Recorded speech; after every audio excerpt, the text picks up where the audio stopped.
देव तुमचा आश्रय आहे का? तुमचा दुर्ग आहे का? तुमचा मेंढपाळ, तुमचा सल्लागार, तुमचा मित्र, तुमचा तारणारा, तुमचा मार्गदर्शक आहे का? जर तो आहे, तर तुम्हाला तुमच्या सुरक्षितेसाठी आणखी शोध घेण्याची गरज नाही.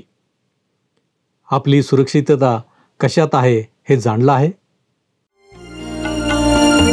उपासना उपासना उपासना उपासना प्रभुजी करो उपासना प्रभुजी करो उपासना उपासना उपासना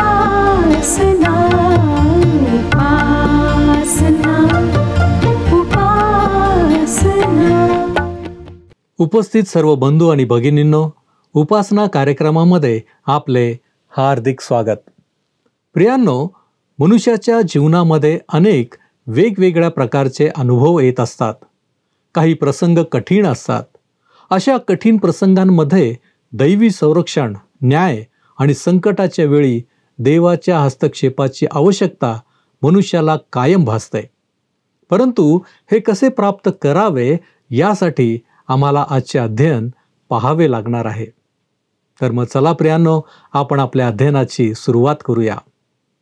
श्रोत्यानो, 56 स्तोत्रामध्ये आम्ही पाहिलं 1 ते 9 वचनात की परमेश्वराच्या कृपेवर दाविदाचा कशा प्रकारे विश्वास होता. आता आपण 56वे स्तोत्र 10वं वचन वाचूया. देवाच्या साह्याने मी त्याच्या वचनाची प्रशंसा करीन. परमेश्वराच्या साह्याने त्याच्या वचनाची प्रशंसा करीन.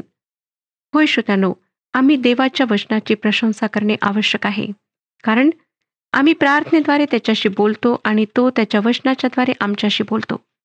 त्याने जर त्याचे वचन म्हणजे पवित्र शास्त्र आम्हाला दिलेच नसते, तर आम्हाला देवाचे अंतःकरण, त्याचे मार्ग, त्याच्या इच्छा, त्याचे सद्गुण या गोष्टी कधी समजल्याच नसत्या. देवाच्या वचनाशिवाय आमचे सांत्वनही झाले नसते व आम्हाला आध्यात्मिक प्रकाशही प्राप्त झाला नसता. या विचारांनी माझे अंतःकरण कित्येकदा स्तुतीने, उपकार स्तुतीने भरून येते आणि देवाचे वचन आमच्यापर्यंत पोहोचविणाऱ्या, त्याचे आमच्या भाषांमध्ये भाषांतर करून ते आमच्यापर्यंत पोहोचविणाऱ्या सर्व संस्था आणि सर्व लोकांकरिता मी परमेश्वराची स्तुती करते. त्यांच्याकरिता परमेश्वराचे आभार मानते. पवित्र शास्त्र जर देवाने आम्हाला दिले नसते, तर या गलिच्छ जगातल्या अंधारात चाचपडत, ठेचकाळत चालणाऱ्या आंधळ्या माणसासारखी आमची स्थिती झाली असती.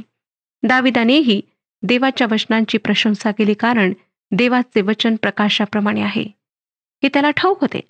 परमेश्वराविषयी त्याचे मन उपकार स्तुतीने भरले आहे. तो 56व्या स्तोत्राच्या 11व्या वचनात काय म्हणतो पहा. 56वे स्तोत्र 11वं वचन. देवावर मी भरोसा ठेविला आहे, मी भिणार नाही. मनुष्य माझे काय करणार? दाविदाने सुरुवातीला जरी कबूल केले की त्याला भीती वाटते, तरी तो हे देखील मान्य करतो की परमेश्वरावर भरोसा ठेवण्याने त्याचे भय दूर झाले आहे. पुढे तो 13व्या वचनात म्हणतो, कारण तू माझा जीव मरणापासून रक्षिला आहे. जीवनाच्या प्रकाशात देवासमोर मी चालावे म्हणून पतनापासून तू माझे पाय रक्षिले नाहीत काय? दाविदाच्या जीवनाचा जितका वृत्तांत आम्हाला सापडतो, त्यावरून समजतं की तो ह्या भयंकर पापानंतर पुन्हा पापात पडला नाही. बाबुलच्या राजांचे रोजचे जीवन तशा प्रकारचे होते. त्यांच्याकरिता ती अगदी सर्वसाधारण बाब होती, पण दाविदाकरिता नाही. तो म्हणतो की मला देवाच्या समोर चालण्याची इच्छा आहे. आत्म्यात चालणे म्हणजे अगदी पूर्णपणे देवाच्या आत्म्यावर विसंबून राहणे. ज्याप्रमाणे आम्ही शरीराने चालायला लागतो, तेव्हा प्रयत्न करून करून मग आम्ही चालतो, त्याप्रमाणेच हे आहे. अर्थातच बऱ्याच वेळा अपयश येते, परंतु पुन्हा आम्ही उठतो आणि चालायला लागतो. आपण आत्म्यात चालायला तेव्हा शिकतो जेव्हा आपण नियमितपणे त्यामध्ये चालतो आणि स्वतःला देवाच्या हातात प्रतिदिवशी पूर्णपणे समर्पित करतो. दाविदाने एकदाच भयंकर पाप केले, पण त्याला त्याविषयी पाप क्षमा प्राप्त झाल्यानंतर तो त्या पापाच्या मार्गात पुन्हा गेला नाही.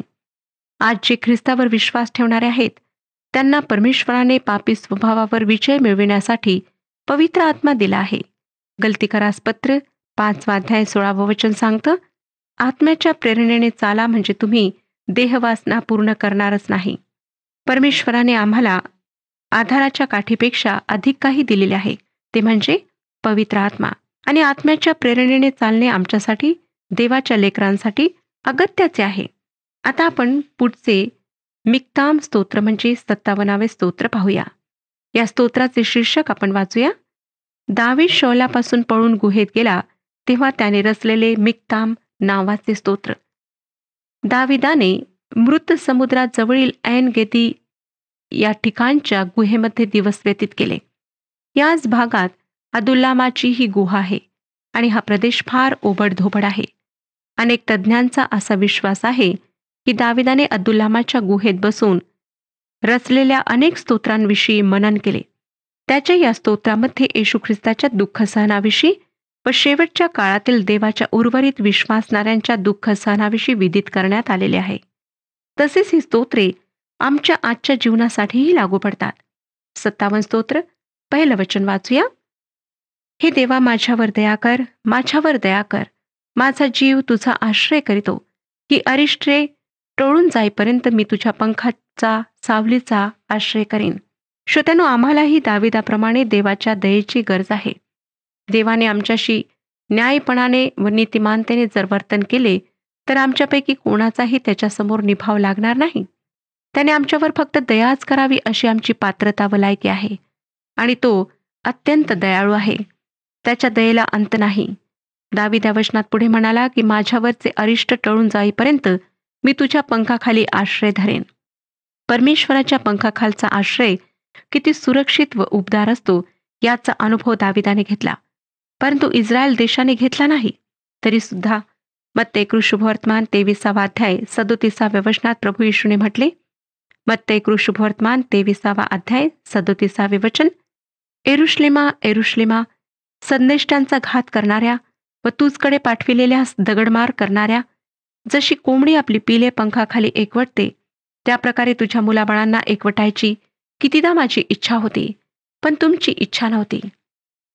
श्रोत्यानो, अजूनही इस्रायल देश परमेश्वराच्या आश्रयाखाली आलेला नाही. तारणाऱ्या ख्रिस्ताचा त्यांनी अजून स्वीकार केला नाही. परंतु तुम्ही त्याच्या पंखाखाली यायला तयार आहात काय? तुम्ही जर त्याच्या आश्रयाला येता तर त्याच्यावर प्रेम करून त्याच्या आज्ञेतही राहाल. दुसऱ्या शब्दात, त्याच्या आज्ञा पाळण्यास, त्याच्यावर प्रेम करण्यास तुम्ही तयार व्हाल. येशू ख्रिस्ताने योहान शुभवर्तमान 14वा अध्याय 15व्या वचनात म्हटले, जर तुम्ही माझ्यावर प्रेम करता तर माझ्या आज्ञा पाळा आणि आत्म्यात चाला. तिसरं वचन वाचूया. 57 स्तोत्र, तिसरं वचन. तो स्वर्गातून सहाय्य पाठवून मला तारील, कारण माझा पिच्छा पुरविणारा माझा उपहास करीत आहे. देव आपली दया व सत्य पाठवून देईल. ह्या वचनाची शब्दशः परिपूर्ती होणार आहे. जेव्हा प्रभू येशू ख्रिस्त त्याच्या मोठ्या गौरवाने व सामर्थ्याने येईल तेव्हा त्याच्या उर्वरित विश्वासणाऱ्यांसाठी हे वचन जसेच्या तसे पूर्ण होईल. कारण यशायाचे पुस्तक 25वा अध्याय 9व्या वचनात पवित्र शास्त्र आम्हाला सांगते, त्या समय असे म्हणतील, पहा, हा आमचा देव, याची आम्ही आशा धरून राहिलो. तो आमचे तारण करील. हाच परमेश्वर आहे, याची आम्ही आशा धरून राहिलो. त्याने केलेल्या तारणाने आपण उल्हास व हर्ष पाहू. श्रोत्यानो, हे देवाचे वचन आहे व त्याला काळाचे, भाषेचे व भौगोलिक सीमांच्या अंतराचे बंधन नाही. ते दाविदासाठी धीर देणारे होते. ते आम्हाला धीर देणारे आहे व येत्या भविष्य काळात ज्या देवाच्या लोकांचा छळ होईल त्यांच्याकरिता आशा देणारे आहे. चौथे वचन. माझा जीव सिंहामध्ये पडला आहे, ज्यांचे दात केवळ भाले व बाण आहेत, ज्यांची जीभ तीक्ष्ण तरवारच आहे, अशा जाज्वल्य मनुष्यांमध्ये देखील मी पडून राहीन. आजही पवित्र शास्त्रातील पेत्राच्या पहिल्या पत्रात लिहिल्याप्रमाणे सैतान गुरगुरणाऱ्या सिंहाप्रमाणे कोणाला गिळावे असे म्हणत टपून बसला आहे आणि त्याचे हस्तकही त्याच्यासारखे देवाच्या लोकांवर टपून बसले आहेत. परंतु श्रोत्यानो, देवाची स्तुती असो की या सिंहांची तोंड बंद करण्याचे सामर्थ्य प्रभू परमेश्वरामध्ये आहे. दानिएल संदेष्टाच्या जीवनात प्रत्यक्षात जेव्हा राजाने त्याला सिंहाच्या गुहेत रात्रभराकरिता टाकले तेव्हा देवाने त्या सिंहांची तोंडे बंद केली. आज वाक, बाणांनी व इतर प्रकारे विश्वासणाऱ्यांना गिळून टाकणाऱ्या सिंहांची तोंडेही परमेश्वर आमच्याकरिता बंद करू शकतो. परंतु आम्ही त्याच्याजवळ तशी विनंती करायला हवी. दाविदाने परमेश्वराच्या या सामर्थ्याचा अनुभव घेतला. आता तो 7व्या वचनात काय म्हणतो पहा, हे देवा, माझे अंतकरण स्थिर आहे, माझे अंतकरण स्थिर आहे, मी गाईन, मी स्तोत्रे गाईन. तसेच तो पुढे 8व्या वचनात म्हणतो, हे माझ्या जीवा जागृत हो, हे सतारी, हे विणे जागृत व्हा, मी प्रभातीला जागे करेन. दाविदाने निश्चितच परमेश्वराच्या मधुर व पवित्र समक्षतेचा अनुभव घेतला आहे. म्हणूनच काळजा, चिंता यांनी त्याचे चित्त अस्थिर होऊ शकत नाही. तो आपल्या स्थिर चित्ताबद्दल देवाला धन्यवाद व गौरव देतो. पापाची रात्र आणि दुःख संपलेले आहे. सैतानाचे राज्य संपले आहे आणि सकाळ आली आहे. नीतिमत्तेचा सूर्य उगवला आहे, ज्याच्या पंखात आरोग्य आहे. किती विलक्षण, किती मोठे आश्वासन ह्या स्तोत्राद्वारे आम्हाला मिळते. आता यापुढचे म्हणजे 58वे स्तोत्र दाविदाने आपल्या शत्रूविरुद्ध केलेली शापदायी प्रार्थना आहे. आणि या स्तोत्राची सुरुवात एका प्रश्नाने झालेली आहे. आणि माझा विश्वास आहे की परमेश्वरच दाविदाच्याद्वारे हा प्रश्न विचारत आहे. 58वे स्तोत्र, पहिले वचन वाचूया. स्तोत्र 58 अध्याय आणि पहिले वचन. अहो सत्ताधीशांनो, तुम्ही यथार्थ न्याय करिता काय? तुम्ही मनुष्यामध्ये चोख निवाडा करिता काय? या प्रश्नाचे उत्तर मी तुम्हाला देण्याचे कारण नाही. आजच्या जगातली न्याय व्यवस्था किती ढासळली आहे त्याचे वर्णन करणे म्हणजे हातच्या कंकणाला आरसा दाखविण्यासारखे आहे. आणि पवित्र शास्त्र सांगते की एक दिवस या सर्व गोष्टींचा देवाच्या न्यायासनासमोर न्यायनिवाडा होईलच. दावीद या स्तोत्रामध्ये त्याच्या शत्रूंविषयी शाप उच्चारत आहे. खरोखर खूप टोकाचा अन्याय सहन करणाऱ्याने हे शब्द उच्चारणे अनुचित वाटत नाही. तरीही आज ख्रिस्ती विश्वासणाऱ्यांना अशा प्रार्थना करण्याचे अगत्य नाही. दाविदाच्या चहूबाजूला शत्रू पांगलेले होते आणि त्यांच्याविषयी तो काय म्हणतो ते पहा. आपल्या शत्रूंविषयी तो 58वे स्तोत्र 3 ते 6 या वचनात म्हणतो, मातेच्या उदरी असतानाच दुर्जन फितूर होतात. ते जन्मापासूनच असत्य बोलत बहकत जातात. त्यांच्या ठाई सर्पाच्या विषासारखे विष असते. जो बहिरा जोगी साप आपले कान झाकतो त्याच्यासारखे ते आहेत. मांत्रिक कितीही निपुणतेने मंत्र घालू लागले तरी तो साप त्यांचा शब्द ऐकत नाही. हे देवा, त्यांचे दात त्यांच्याच घशात घाल. हे परमेश्वरा, तरुण सिंहाच्या दाढा पाडून टाक. या वचनांमध्ये दाविदाने 2 शापदायी प्रार्थना केल्या आहेत. 6 प्रकारचे अरिष्ट त्यांच्यावर यावे अशी त्याची प्रार्थना आहे. पहिली गोष्ट, एकतर सिंहाप्रमाणे असलेल्या त्याच्या शत्रूंच्या दाढा पडून जाव्यात व बहिऱ्या जोगी सापासारखे त्यांचे दात त्यांच्याच घशात घातले जावेत. श्रोत्यानो, सैतानाविरुद्ध आम्ही अशा प्रकारची प्रार्थना करू शकतो, कारण सैतानच त्या ठकविणाऱ्या सर्पाप्रमाणे महाचतुर आहे आणि गर्जना करणाऱ्या सिंहाप्रमाणे तो देवाच्या लोकांवर टपून बसलेला आहे.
दावीद पुढे 7व्या वचनात म्हणतो, वाहणाऱ्या लोंढ्याप्रमाणे ते वाहून जावोत, तो बाण रोखील तेव्हा ते भंग पावल्याप्रमाणे होत. दावीद दुष्टपणाला पाण्याच्या लोंढ्याची उपमा देतो आणि या लोंढ्याला थोपविण्याचे सामर्थ्य केवळ परमेश्वरामध्येच आहे. धनुर्धारी माणसाची ही उपमा तो या शत्रूंना देतो व या शत्रूंचे बाण भंग पावोत अशी तीव्र इच्छा व्यक्त करतो. पुढे 8व्या वचनात तो म्हणतो, सरपटताना विरघळत जाणाऱ्या गोगलगायीसारखे ज्या पतन पावलेल्या गर्भाला सूर्यदर्शन होत नाही त्यासारखे ते होत. थोडक्यात दाविदाला असे म्हणायचे आहे की त्याचे शत्रू व त्यांची कपट कारस्थाने परमेश्वराच्या सामर्थ्याने शून्यवत होत, त्यातील एकही सिद्धीस न जाओ. 9वं वचन, तुमच्या पातेल्यास काटेऱ्या जळणाची आच लागण्यापूर्वीच त्यातले कच्चे असो शिजलेले असो ते तो वावटळीने उडवून देईल. श्रोत्यानो, दावीद परमेश्वराजवळ या कपटी व कारस्थानी शत्रूंविषयी कळकळीची प्रार्थना करीत आहे. त्यांच्या सर्व कारस्थानांचा मुळातच उच्छेद हो अशी त्याची प्रार्थना आहे. आणि परमेश्वर न्याय आहे. तो लोकांच्या दुष्कृत्यांबद्दल त्यांना शासन केल्याशिवाय राहणार नाही. खरोखर ही एक फार विलक्षण अशी प्रार्थना आहे. आता आपण 59 अध्याय सुरू करीत आहोत. या स्तोत्रामध्ये देखील आम्हाला देवाचे लोक शत्रूंनी वेढलेले आहेत असे वर्णन वाचायला मिळते. या स्तोत्राची जी पार्श्वभूमी त्याच्या शीर्षकात दिलेली आहे ती आपण आता वाचूया. 59 स्तोत्र. मुख्य गवयासाठी अलक्षेत अर्थात नष्ट करू नको ह्या चालीवर गावयाचे शौलाने माणसे पाठवून दाविदाला ठार मारण्याकरिता त्याच्या घरावर पहारा ठेविला तेव्हा त्याने रचिलेले मिक्ताम नावाचे स्तोत्र. या स्तोत्राची जी पार्श्वभूमी आहे ती त्याच्या शीर्षकात आहे. जेव्हा शौलाने मनुष्य पाठवून दाविदाला ठार मारण्याकरिता त्याच्या घरावर पहारा ठेवला तेव्हा दाविदाने हे स्तोत्र लिहिले. याविषयीचा अधिक वृत्तांत आम्हाला शमूएलाचे पहिले पुस्तक 19 अध्याय ह्यामध्ये वाचायला मिळतो. आता आपण 59 स्तोत्राची पहिली 3 वचने वाचूया. स्तोत्रसंहिता 59 अध्याय पहिली 3 वचने. हे माझ्या देवा, माझ्या वैऱ्यांपासून मला सोडीव, जे माझ्यावर उठतात त्यांच्यापासून मला वाचीव. दुष्कर्म करणाऱ्यांपासून मला सोडीव, घातकी मनुष्यांपासून माझा बचाव कर. पहा, ते माझा जीव घ्यावयाला टपले आहेत. हे परमेश्वरा, माझा अपराध किंवा दोष नसता दांडगे लोक माझ्या विरुद्ध एकत्र जमले आहेत. दाविदाच्या आयुष्यात त्याच्यावर अनेकदा असले कठीण प्रसंग आले आणि प्रत्येक वेळेस शत्रू त्याच्यावर टपून बसला. परंतु प्रत्येक संकटाच्या वेळेस दाविदाकडे एकच इलाज, एकच मार्ग होता, तो म्हणजे परमेश्वरावर भरोसा ठेवणे, त्याला आपला आश्रय बनवणे. आता जेव्हा शौल त्याच्या जीवावर उठला तेव्हाही त्याने तेच केले. त्याने परमेश्वराच्या साह्याची अपेक्षा केली आणि त्याला ते साह्य परमेश्वराने न चुकता पुरवले. म्हणून या स्तोत्राच्या शेवटी दावीद परमेश्वराची स्तुती करताना दिसतो. 16 आणि 17 वचनात तो म्हणतो, मी तर तुझ्या सामर्थ्याची कीर्ती गाईन, पहाटेस तुझ्या दयेचा गजर करीन, कारण माझ्या संकटाच्या समयी तू मला उंच गड व शरणस्थान झाला आहेस. हे माझ्या सामर्थ्या, मी तुझी स्तोत्रे गाईन, कारण देव माझा उंच गड आहे, माझा देव दयामय आहे. स्पष्ट आहे श्रोत्यांनो की दावीद परमेश्वरावरच्या विश्वासाबाबत फजित झाला नाही. त्याच्या प्रत्येक संकटातून त्याला परमेश्वराने मुक्त केले. हा दाविदाचा कृपाळू व कनवाळू आणि सामर्थ्यशाली युगानुयुगे सारखाच असलेला प्रभुदेव तुमचा देखील आश्रयस्थान आहे काय? येशू ख्रिस्ताच्या नावात तुम्ही त्याला हाक मारून तुमचे आश्रयस्थान बनवू शकता आणि ह्या वेळेला आपण त्याच्यावर पूर्ण भरोसा टाकू शकता. आता आपण 60 अध्यायाला सुरुवात करीत आहोत. हे स्तोत्र परमेश्वर इस्रायलातील उर्वरित विश्वासणाऱ्यांना जी सुटका किंवा मुक्ती देणार आहे त्याविषयी विदित करणारे आहे. त्यांच्या भयानक छळातून तो त्यांना मुक्त करणार आहे. 60 अध्याय पहिले वचन वाचूया. हे देवा, तू आमचा त्याग केला आहे, आमची दाणादाण केली आहे, तू कोपायमान झाला आहेस, तू आम्हास पूर्वस्थितीवर आण.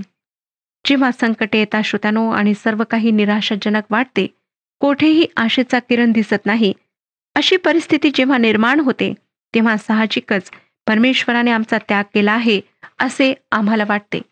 आणि ज्यांना परमेश्वराच्या मधुर सहवासामध्ये राहायची सवय झाली असते अशांना तर संकटाच्या वेळेस हमखास देवाने आमचा त्याग केला आहे असे वाटते. परंतु परमेश्वर त्याच्या लोकांचा कदापिही त्याग करीत नाही. यशायाचे पुस्तक 49 अध्याय 15 आणि 16 वचनांमध्ये तो आपल्या लोकांना म्हणतो, स्त्रीला आपल्या पोटच्या मुलाची करुणा येणार नाही, इतका तिला आपल्या तान्हा बाळाचा विसर पडेल काय? कदाचित स्त्रियांना विसर पडेल, पण मी तुला विसरणार नाही. पहा, मी तुला आपल्या तळ हातावर कोरून ठेविले आहे. पवित्र शास्त्र आम्हाला असेही सांगते की कोणतीही संकटे किंवा बले आम्हाला ख्रिस्ताच्या प्रीतीपासून वेगळे करू शकत नाहीत. देवाच्या विश्वासणाऱ्या लोकांना संकटात देवाने त्यांचा त्याग केला असे जरी वाटले तरी 60 स्तोत्र 6व्या वचनात परमेश्वर त्यांना उत्तर देऊन काय म्हणतो ते पहा. 60 स्तोत्र 6वं वचन. देव आपल्या पवित्रतेला अनुसरून म्हणाला, मी उल्हासेन, मी शखेम विभागीन व सुक्कोथाचे खोरे मोजून देईन. परमेश्वर आपल्या लोकांना सोडणार तर नाहीच, परंतु तो त्यांची भेट घेऊन त्यांना आनंदित करेल, त्यांच्यावरची संकटे दूर करून त्यांच्या गरजा भागवेल. स्तोत्रकर्त्याला प्रखरतेने वाटत आहे की परमेश्वराने त्याचा व त्याच्या लोकांचा त्याग केला, म्हणून तो पुढे 10व्या वचनात काय म्हणतो. 60 अध्याय 10वे वचन. हे देवा, तू आमचा त्याग केला ना? हे देवा, तू आमच्या सैन्याबरोबर चालत नाहीस? या स्तोत्राच्या शीर्षकामध्ये स्पष्टीकरण दिलेले आहे की दावीद एके ठिकाणी लढाईत गुंतलेला असताना यवाबाने अदोमातले 12,000 पुरुष मारले. तेव्हा दाविदाने हे स्तोत्र रचले. या पराभवाचे कारण आम्हाला नीट ठाऊक नाही, पण एक गोष्ट खरी आहे की जेव्हा तुम्ही व मी पापामध्ये चालतो तेव्हा परमेश्वर आमच्या हातच्या कार्याला यश देत नाही. तो आमचे कार्य सिद्धीत जाऊ देत नाही. मग ते पाप कोणतेही असो, ते अनैतिक वर्तन, गर्व, अहंकार, खोटेपणा, लबाडी, अन्याय, भ्रष्टाचार, मूर्तिपूजा, काहीही असो, ते आमच्या व परमेश्वरामध्ये अडखण बनते व तो आमचे सहाय्य करीत नाही. परंतु त्याचा अर्थ असा नाही की तो आमचा त्याग करतो. तो कधीही त्याच्या लोकांचा त्याग करीत नाही. तो त्यांना त्यांच्या संकटातून व पापातून मागे वळवतो, त्यांना पूर्वस्थितीवर आणतो. श्रोत्यानो, आमच्या अपराधांची 7च्या 70 वेळा क्षमा करणारा प्रभुदेव आमचा स्वर्गीय पिता आहे. म्हणून आम्ही त्याचे फक्त आभार न मानता त्याचे भय धरून त्याला अनुसरून चालणे अगत्याचे आहे. श्रोत्यानो, जर आज आपण पापामध्ये जीवन व्यतीत करीत आहात तर प्रभू परमेश्वर आपल्याला हेच सांगत आहे की मागे वळा, पश्चाताप करा. मी तुमच्या अपराधांची 7च्या 70 वेळा क्षमा करण्यास तयार आहे. मी तुम्हाला जवळ घेण्यास तयार आहे. आमचा परमेश्वर आम्हाला त्यागत नाही, सोडत नाही. कदाचित आज आपणाला वाटत असेल की परमेश्वराने आम्हाला सोडून दिले आहे, त्याने आमचा त्याग केला आहे, त्याला आमची काळजी नाही, तो आमच्या प्रार्थना ऐकत नाही. श्रोत्यानो, असं म्हणण्यापूर्वी स्वतःच्या जीवनाचं एकदा परीक्षण करा आणि पहा की तुमचं जीवन कसं आहे. अनेक लोकांना खोटे बोलण्याची सवय आहे. अनेकांना दुसऱ्यांना फसवण्याची सवय आहे. अनेकांच्या जीवनामध्ये वेगवेगळ्या सवयी आहेत, वाईट व्यसनं आहेत. आपण आपल्या मित्रांना धोका दिला आहे. तुमच्या जीवनामध्ये प्रामाणिकपणा नाही. तुम्ही त्या गोष्टी करता ज्या देवाला मान्य नाहीत. म्हणून पहिले स्वतःचं परीक्षण करा. देवाच्या वचनाच्या प्रकाशात ह्या आरशामध्ये स्वतःला पहा आणि हे पहा की तुम्ही कुठे चुकत आहात. आज तुमच्याजवळ संधी आहे की तुम्ही आपल्या पापांबद्दल पश्चाताप करावा, त्या पापांची क्षमा मागावी आणि ख्रिस्ताला म्हणावे की प्रभू, तू माझ्या जीवनाचा स्वामी हो, तू माझ्या हृदयात येऊन वास कर. मी आज तुला आमंत्रण देत आहे. लक्षात ठेवा श्रोत्यानो की प्रभू येशू ख्रिस्त तुमच्या हृदयाच्या दरवाजाजवळ येऊन तुमच्या हृदयाचे द्वार ठोकत आहे. परंतु तो जबरदस्ती करणार नाही. तो जबरदस्तीने आत येणार नाही. त्याकरिता तुम्हाला दार उघडण्याची गरज आहे. प्रभू येशू ख्रिस्ताने आपले कार्य त्या वधस्तंभावर पूर्ण केले आहे. त्याने तारणाचा मार्ग तुमच्याकरिता, माझ्याकरिता उघडलेला आहे. आता आमचे कार्य बाकी आहे, ते म्हणजे ख्रिस्तावर तारणारा म्हणून विश्वास ठेवणे, त्याच्याद्वारे पापांची क्षमा प्राप्त करून घेणे. फक्त ख्रिस्ताच्या रक्तामध्येच पापांना धुवून काढण्याचे सामर्थ्य आहे. काय श्रोत्यानो, आज तुम्ही आपल्या आत्मिक जीवनाबद्दल विचार केलेला आहे? अनेक लोक ह्या जगातून अचानकपणे निघून गेलेले आहेत. त्यांना कधीच वाटलं नाही की मृत्यू अशा प्रकारे आम्हाला गाठेल, परंतु नकळत मृत्यूने त्यांना आलिंगन दिले आहे. आज आमच्यापैकी कोणालाच कल्पना नाही की आम्ही किती दिवस ह्या जगामध्ये जगू, किती काळ आम्हाला ह्या पृथ्वीवर जगता येईल. म्हणून श्रोत्यानो, आज जेव्हा परमेश्वर आपणाशी बोललेला आहे तेव्हा निर्णय घ्या. प्रभू परमेश्वर आपणा सर्वांस आशीर्वाद देव.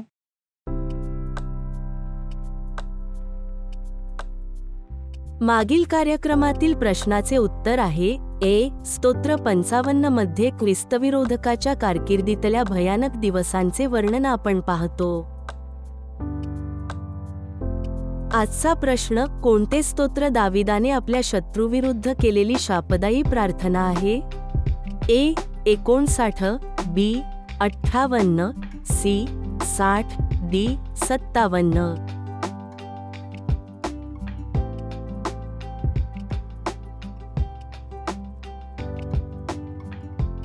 प्रियांनो, या प्रश्नाचे उत्तर उद्या सकाळी 6 वाजण्याच्या आधी पर्याय ए, बी, सी किंवा डी लिहून आपले नाव, पत्ता आणि ठिकाण यासोबत मोबाईल नंबर 7021474742 वर SMS किंवा व्हॉट्सॲप करा. प्रियांनो, आम्ही पाहिले की आम्हाला जरी भय असले तरी ते देवावर भरोसा ठेवल्याने दूर होते. खरं तर आम्हाला देवाच्या दयेची गरज आहे. आम्ही हे पाहिले पाहिजे की देव आमचा आश्रयस्थान आहे का? देवामध्ये विश्वासाने राहणे आजची गरज आहे आणि येणाऱ्या भविष्य काळासाठीही.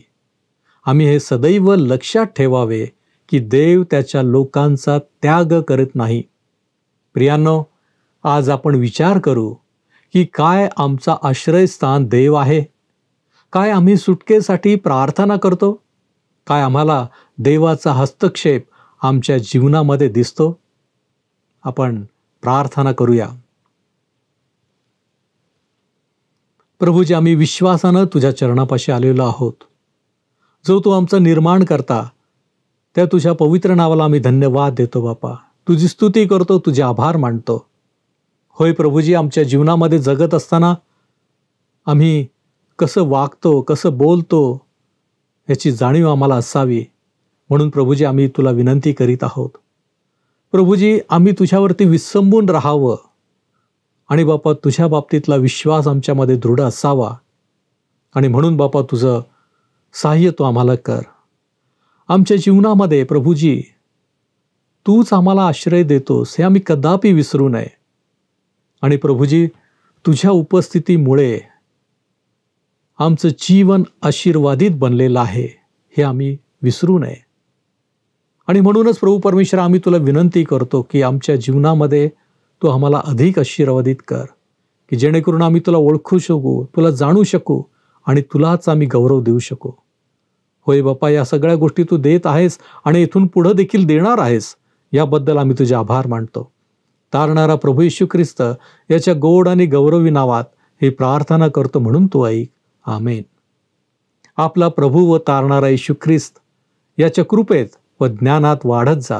प्रभू तुम्हासह असो.